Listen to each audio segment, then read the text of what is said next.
नमस्कार दोस्तों, आपका हार्दिक अभिनंदन है बिब्लू फाइल के डिजिटल सेंटर पर। मैं दिनकर राणा हमेशा की तरह हर सुबह की तरह आपका स्वागत करता हूं। आज की शुरुआत करते हैं हमेशा की तरह सुर्खियों के साथ। आइए,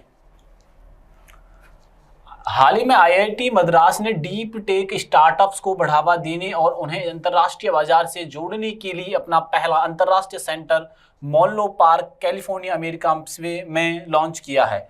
ठीक है, आईआईटी मद्रास ने डीप टेक स्टार्टअप्स को बढ़ावा देने के लिए अमेरिका के साथ ये समझौता किया है, इनके साथ ये लॉन्च किया है।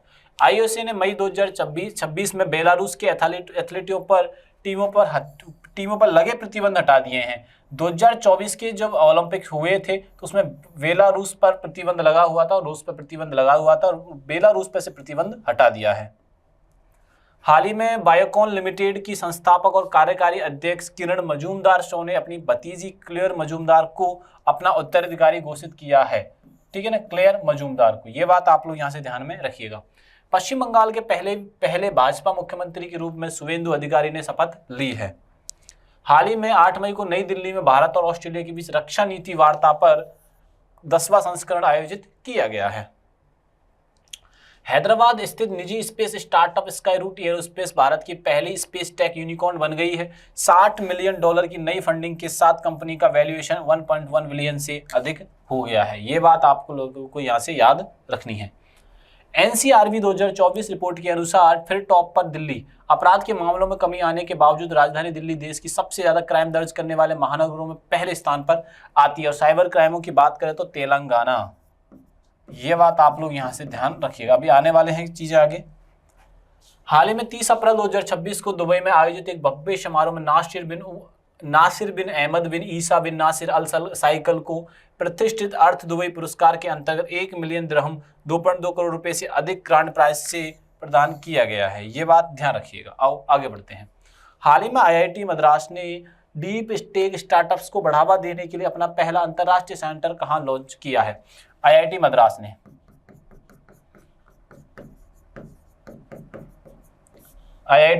क्या किया है?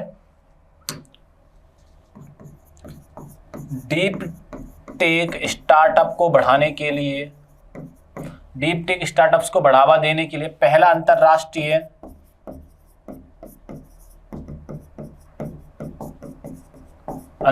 सेंटर कहाँ लॉन्च किया है? तो ये पहला सेंटर ये लॉन्च किया है बच्चों। कहाँ पे किया है? आईआईटी मद्रास कहाँ पे किया है इन्होंने? ये यूएसए में किया है। ये बात आप लोग यहाँ से ध्यान रखना। पहला आईआईटी ने पहला डीप टेक स्टार्टअप का सेंटर कहाँ लॉन्च किया है? तो पहला लॉन्च किया है यूएसए में। ठीक है ना। आईआईटी मद्रास ने डीप टेक स्टार्टअप को बढ़ावा देने के लिए अपना पहला अंतर्राष्ट्रीय सेंटर यूएसए में लॉन्च किया है। यह सेंटर भारतीय नवाचार और वैश्विक तकनीकों के सहयोग को बढ़ावा देने के उद्देश्य से स्थापित किया गया है। इस पहल का उद्देश्य स्टार्टअप को अंतर्राष्ट्रीय बाजार और निवेशकों तक जोड़ना है। हाल ही में अंतर्राष्ट्रीय ओलंपिक संघ ने किस देश की एथलीट और टीमों पर लगा प्रतिबंध हटा दिया है? आईओसी की स्थापना होती है बच्चों 1894 में, और पहले जो ओलंपिक आयोजित किए जाते हैं वो आयोजित किए जाते हैं 1896 एथेंस, ग्रीस के अंदर। पहले ओलंपिक कहाँ आयोजित किए गए थे? एथेंस, ग्रीस में आयोजित किए गए थे। ये बात आप लोग यहाँ से ध्यान में रखिएगा। ठीक है ना, एथेंस ग्रीस में किए गए थे। ये बात अपने को यहाँ से याद रखना है। ठीक है जी। कब हुए थे? 1896 में। फिर आता है 1990, ये होता है फ्रांस में होते हैं, ये पेरिस के अंदर होते हैं। कहाँ ओलंपिक होते हैं? ये पेरिस में होते हैं। और भारत ने इसमें पहली बार पार्टिसिपेट किया था। भारत ने कब पार्टिसिपेट किया था इसमें? पहली बार भारत ने इसमें पार्टिसिपेट बच्चों किया था। ये बात आप लोग यहाँ से ध्यान में रखिएगा। ठीक है ना। इसी में भारत ने पहली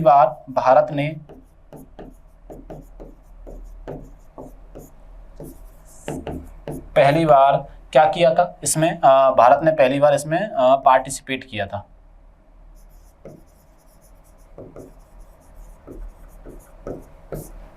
बात समझ में आई कि नहीं आई? ठीक है ना। अब बात ही आती है कि ओलंपिक समर ओलंपिक की हम बात कर रहे हैं अभी। समर ओलंपिक हाल ही में जो कंडक्ट हुए हैं वो कहाँ कंडक्ट हुए थे? पेरिस में कंडक्ट हुए थे, पेरिस फ्रांस के अंदर। 2024 वाले। अभी 2028 में होंगे वो यूएसए में होंगे, लॉस एंजलिस। इसके बाद होंगे 2032 में, वो होंगे ब्रिस्बेन ऑस्ट्रेलिया में, ब्रिस्बेन ऑस्ट्रेलिया में। ये बात ध्यान रखना। 2024 के जो ओलंपिक हुए थे उसमें कुछ देशों पर प्रतिबंध लगा दिया था, रूस और बेलारूस पर, और बेलारूस पर लगा प्रतिबंध अब हटा दिया गया है, ठीक है ना। बेलारूस पर प्रतिबंध हटा दिया था। प्रतिबंध लगाने के पीछे कारण था रूस का यूक्रेन पर आक्रमण करना, बेलारूस की सहायता करना, इसी वजह से इस पे इन दोनों देशों पर प्रतिबंध लगाया था। इस पे लगा हुआ है और बेलारूस पर हटा दिया गया है। ये बात ध्यान रखना। अंतर्राष्ट्रीय ओलंपिक संघ समिति ने बेलारूस के एथलीटों और टीमों पर लगे प्रतिबंध हटा दिए हैं। बेलारूस यूरोपीय महाद्वीप में स्थित एक देश है जिसकी राजधानी है मिन्स्क। बेलारूस के राष्ट्रपति अलेक्जेंडर लुकाशेंको हैं। इसकी मुद्रा बेलारूसी रूबल है। हाल ही में Aruna biotech company Biocon limited के नए प्रमुख के रूप में किसे चुना गया है बच्चों, ठीक है ना। अभी हमने बात की केनिशा मजूमदार को चुना गया है, ट्रिकेला नाम से जाना जाता है मजूमदार, ये अपने भतीजी को इन्होंने चुना है। ये बात ध्यान रखना, ठीक है। अरुणा बायोटेक,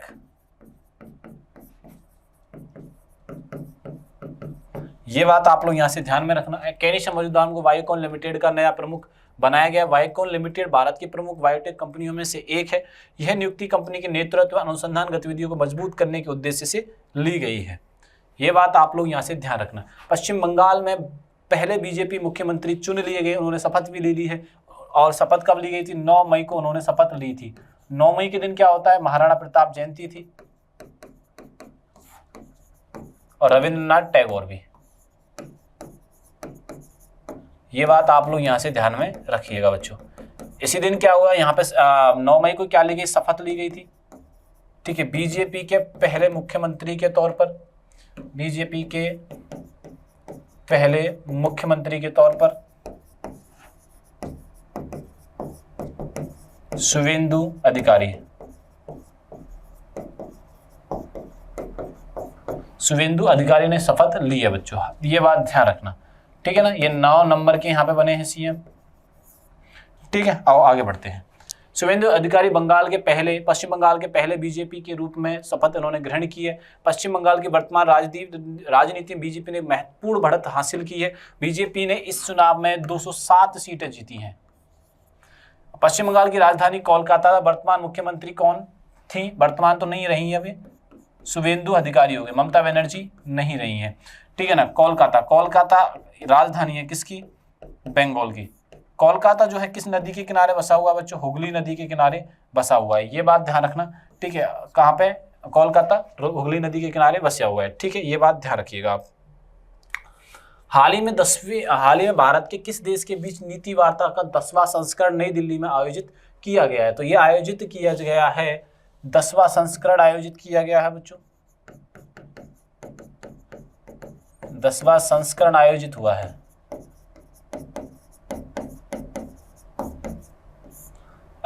है, ठीक है ना। और नई दिल्ली में हुआ है। ये कहाँ हुआ है बच्चों? ये नई दिल्ली में आयोजित किया गया है। ये बात आप लोग यहाँ से नई दिल्ली में आयोजित किया गया। और कहाँ हुआ है जगह, मतलब किस देश के साथ हुआ है? तो वो हुआ है ऑस्ट्रेलिया के साथ। ये बात आप लोग यहाँ से ध्यान में रखना। हमारे क्वेश्चन का जो आंसर हो जाएगा वो हो जाएगा ऑस्ट्रेलिया। ऑस्ट्रेलिया भारत नीति की 10वां संस्करण नई दिल्ली में हुआ है। और किन 2 देशों के मध्य हुआ है? भारत और ऑस्ट्रेलिया के मध्य हुआ है। ऑस्ट्रेलिया की राजधानी कैनबरा है। ऑस्ट्रेलिया मुद्रा ऑस्ट्रेलियन डॉलर है। ऑस्ट्रेलिया के प्रधानमंत्री एंथनी अल्बानीज हैं। भारत और ऑस्ट्रेलिया के बीच रक्षा सहयोग लगातार मजबूत हो रहा है। हाल ही में भारत की पहली स्पेस टेक यूनिकॉर्न बनने की उपलब्धि किसने हासिल की है? पहली यूनिकॉर्न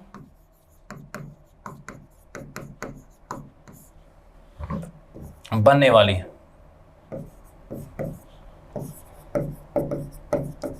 स्पेस टेक की अगर बात की जाए तो वो बनी है बच्चों Skyroot Aerospace. Sky Air Root, ठीक है ना, Aerospace. Skyroot Aerospace Bharat की पहली स्पेस यूनिकॉर्न कंपनी बनी है। यूनिकॉर्न वह स्टार्टअप होता है जिसकी वैल्यूएशन $1 बिलियन से अधिक हो जाती है। जिसकी वैल्यूएशन कितने से ज़्यादा हो जाती है? $1 बिलियन से अधिक हो जाती है, वह यूनिकॉर्न कहलाती है। ये बात आप लोग यहाँ से ध्यान में रखिएगा। स्काई रूट एयर स्पेस का मुख्यालय है हैदराबाद तेलंगाना में। कंपनी निजी क्षेत्र में रॉकेट लॉन्च सेवाओं पर कार्य करती है। भारत में स्पेस टेक सेक्टर निजी तेजी से विकसित हो रहा है। ये क्या हो रहा है? तेजी से, बहुत स्पीडली क्या हो रहा है बच्चों? विकसित हो रहा है। एनसीआरबी भारत के अपराध 2026 में रिपोर्ट के अनुसार सबसे ज्यादा साइबर अपराध मामले कहां दर्ज हुए हैं? ठीक है, सबसे ज्यादा साइबर मामले कहां दर्ज हुए हैं? मामले कहां दर्ज हुए हैं? अगर ऐसी बात की जाए, पहले तो मैं बात करता हूं इसी क्वेश्चन की, फिर बात करेंगे इंडिया की बात करते हैं, फिर विदेश अन्य देशों की बात करेंगे। इंडिया की बात की जाए तो सबसे ज्यादा हुए हैं बच्चों तेलंगाना में, सबसे ज्यादा रजिस्टर्ड हुए हैं, सबसे ज्यादा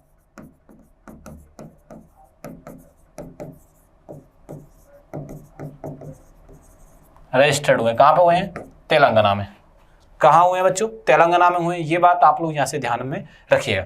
अगर विश्व की बात की जाए तो विश्व में इंडोनेशिया में हुए हैं सबसे ज्यादा। साइबर कॉल, जो ट्रू कॉलर की एक रिपोर्ट आई थी, इंडोनेशिया में हुए हैं।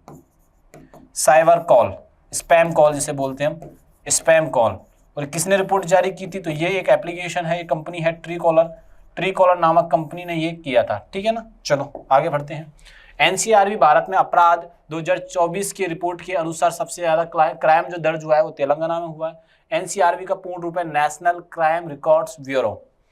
नेशनल क्राइम रिकॉर्ड ब्यूरो की स्थापना हुई थी 1986 में। साइबर अपराध के मामलों में लगातार वृद्धि देखी जा रही है। और तेलंगाना की राजधानी क्या है बच्चों? हैदराबाद। तेलंगाना के सीएम भी याद रखना, रेवंत रेड्डी। हाल ही में दुबई में प्रतिष्ठित एंड दुबई पुरस्कार से सम्मानित किसे किया गया है? तो वो किया गया है दीपक चौरसिया नहीं है, दीपक भाटिया है। दीपक भाटिया जी को दुबई में प्रतिष्ठित पुरस्कार से सम्मानित किया गया है। दुबई पुरस्कार किसको किया गया है? दीपक भाटिया को किया गया है। ये बात आप लोग यहां से ध्यान में रखिएगा। दीपक चौरसिया नाम नहीं है इनका, भाटिया है। को दुबई में प्रतिष्ठित एंड पुरस्कार से सम्मानित किया गया है। दुबई के भारतीय प्रवासी समुदाय के लिए उपलब्धि खास मानी जा रही है और यह पुरस्कार सम्मानित योगदान और उत्कृष्ट कार्यों के लिए प्रदान किया गया है। से दुबई संयुक्त अरब अमीरात प्रमुख शहर है बच्चों। ऐसे करके हमने कल की घटनाओं पर चर्चा की। वीडियो अच्छा लगी तो बच्चों दोस्तों को ज़्यादा से ज़्यादा शेयर करिएगा और ये सभी जानकारी आपको टेलीग्राम पर मिलने वाली है। तब तक के लिए थैंक यू, धन्यवाद।